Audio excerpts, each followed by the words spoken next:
জানাচ্ছি একটি বই আলোচনায়। আজকের বইটি আমাদের সকলের পরিচিত বই, আমাদের শৈশবে আমাদের মনে দাগ কেটে যাওয়া একটি বইয়ের নাম Daniel Defoe Robinson Crusoe. Robinson Crusoe আমাদের পাঠ্য বইও কিন্তু ছিল। আমরা রিয়ারেন্স পড়তাম রবিনসন ক্রুশো দিয়ে, হ্যাঁ, কলাম মিলানো পড়তাম, বাম থেকে ডান, বাম ডান মিলানো। তো এটি আমাদের খুবই পরিচিত বই এবং শৈশবে আমি যেটা বললাম দাগ কাটা, আমাদের হৃদয়ে দাগ কাটা বই, একটি ফিকশন, কাল্পনিক একটি বই, একটি উপন্যাস, আবার অনেকটা আত্মজীবনীমূলক টাইপের একটি বই। এটি উত্তম পুরুষের লেখা। মনে হয় যেন লেখক নিজেই সেখানে গিয়েছিলেন সত্যিকার অর্থে, মানে একটা অ্যাডভেঞ্চারে গিয়েছিলেন, একটি জাহাজ উঠেছিলেন, জাহাজটি ঝড়ে লন্ডভন্ড হয়ে গেল, কোনো একটা সমুদ্র তীরে আমি ভেসে উঠলাম, বালু চড়ে সৈকতে আমি পড়ে রইলাম, সেখানে আবিষ্কার করলাম একটি বন জঙ্গল, সেখানে আমার দীর্ঘ কেটে গেলো 26টি বছর। সেই 26টি বছরে আমি সেখানে কী খেয়েছি, কিভাবে আমি আমার জীবিকা নির্বাহ করেছি, আমি কিভাবে সেই বনের মানুষের মতোই, বনের প্রাণীর মতোই সেখানে মিশে গেলাম, আমার নতুন একটি রাজ্য সেখানে গড়ে উঠলো। এই যে একটি অ্যাডভেঞ্চার, চমৎকার একটি বই রবিনসন ক্রুশো লিখেছেন, ড্যানিয়েল ডিফো লিখেছেন রবিনসন ক্রুশো নামে। হ্যাঁ, সেখানে সেই সময়ে অনেক যারা অপরাধ করতো কিংবা বন কী বলে মানুষকে যারা ছিল নরপিশাচ, তারা সেখানে গিয়ে আনন্দ উল্লাস করতো। ওখানে অনেক বন্দীদেরকে নিয়ে জবাই করা হতো, মারা হতো, তারপর খাওয়া হতো। সেই যারা সেখানে যেতেন তাদেরকে সে উদ্ধার করে তার দলে বেড়ে নিলেন, তার সঙ্গী করলেন। তেমনি একজনকে পেলেন, নাম দিলেন ফ্রাইডেকে নিয়ে তার আরও যুদ্ধ নতুন করে শুরু হলো। সেখান থেকে পাড়ি দিয়ে ফিরে আসার, নিজ দেশে ফিরে আসার যুদ্ধ।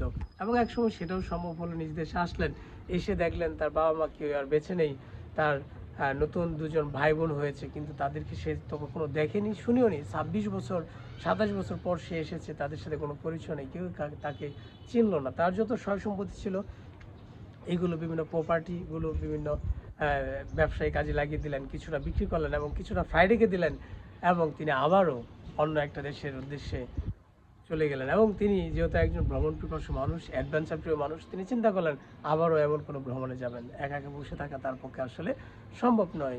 এরকম একটি অ্যাডভেঞ্চার, চমৎকার একটি অ্যাডভেঞ্চার ছিল। সেখানে তিনি ছিলেন নাস্তিক, তার কোনো কিছু মানে ঈশ্বর বিশ্বাস ছিল না, কিন্তু সেই দ্বীপে থাকতে থাকতে তার মনে ঈশ্বরের প্রতি বিশ্বাস আসলো। ঈশ্বরের কাছে তিনি দোয়া করলেন প্রতিনিয়ত, এখান থেকে মুক্তির জন্য তিনি উদ্ধার হলেন। তিনি সেই দ্বীপে বসেও তার যে ধর্মগ্রন্থ আছে সেটা সেখানে তিনি পড়লেন। কিছু তো অদ্ভুত ব্যাপার আছে, যে দ্বীপে গিয়েছিলেন একা, সেখানে ধর্মগ্রন্থ কোথায় পেলেন, আর কিছু অদ্ভুত ব্যাপার আছে, সেটা তো থাকবেই। গল্প তৈরি করতে গিয়ে গল্পকে সামঞ্জস্য করে মানে সামনের দিকে এগিয়ে নেওয়ার জন্য, বাঁচিয়ে তোলার জন্য, যে প্রতিদিনকে লালন করার জন্য এখানে আরও কিছু এদিক সেদিক অ্যাড করতে হয়েছে। সেই জন্যই কাল্পনিক বলা হয়ে থাকে এই বইগুলোকে, কাল্পনিক ফিকশন। হ্যাঁ, রবিনসন ক্রুশো চমৎকার এই বইটি। আসলে আমাদের শৈশবের, মানে এটাকে বলা হয় যে শিশুতোষ গ্রন্থ, কিন্তু অ্যাডভেঞ্চার, যারা অ্যাডভেঞ্চার পছন্দ করে তাদের জন্য এই বইটি খুবই ভালো লাগার একটি বই। তো এইগুলো হচ্ছে অনুবাদ গ্রন্থ, ছোট ছোট বই। এই বইগুলোর মূল্য খুব বেশি না, একসাথে আমি এতগুলো বই কিনেছিলাম। হ্যাঁ, অনুবাদ গ্রন্থ। তো এই আমার হাতে যে গ্রন্থটি আছে, এই গ্রন্থটি এখানে প্রকাশ সাল হচ্ছে 2006, পুনর্মুদ্রণ করেছে 2011 এবং 2013 সালে। এই বইগুলোর মূল্য কিন্তু খুব বেশি না, মাত্র 80 টাকা মূল্য এই বইটিতে লেখা আছে। রবিনসন ক্রুশো, রবিনসনকে নিয়েও এখানে অনেক কথা আছে, সরি মানে ড্যানিয়েল ডিফোকে নিয়েও। আমি এই দুটা নাম সবসময় এক করে ফেলি, ড্যানিয়েল ডিফো এবং রবিনসন ক্রুশো। বইয়ের নাম হচ্ছে রবিনসন ক্রুশো, লেখকের নাম হচ্ছে ড্যানিয়েল ডিফো। ড্যানিয়েল ডিফো কিন্তু চমৎকার একজন রাইটার। তিনি মাত্র 23 বছর বয়স থেকে চমৎকার লেখালেখি শুরু করেন। তার লেখার বিষয় ছিল রাজনৈতিক প্রবন্ধ, এবং এ নিয়ে তিনি বাস্তব জীবনে অনেক বাধা বিপত্তির সম্মুখীন হয়েছিলেন। ইংরেজি উপন্যাস সাহিত্যের অগ্রপথিক বলা হয় ড্যানিয়েল ডিফোকে। 1660 সালে তিনি লন্ডন শহরে জন্মগ্রহণ করেছিলেন।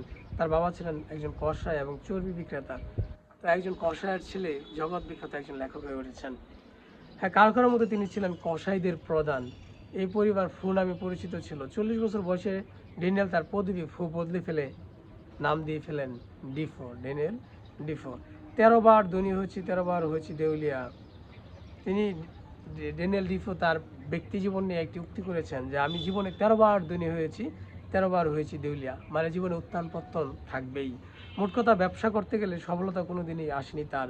তবে ডিফোর সাফল্য এসেছিল সাংবাদিকতা এবং সাহিত্যকর্মের মধ্য দিয়ে, যার জন্য তিনি আজ জগৎ বিখ্যাত।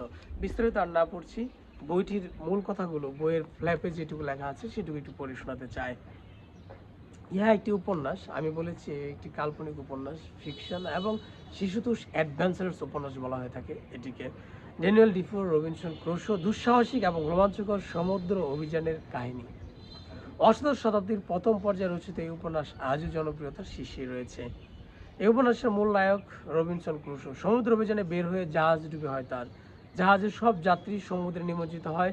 একমাত্র রবিনসন ক্রুশোই নিজেকে নানা প্রতিকূলতা হতে রক্ষা করতে সমর্থ হয়েছিল।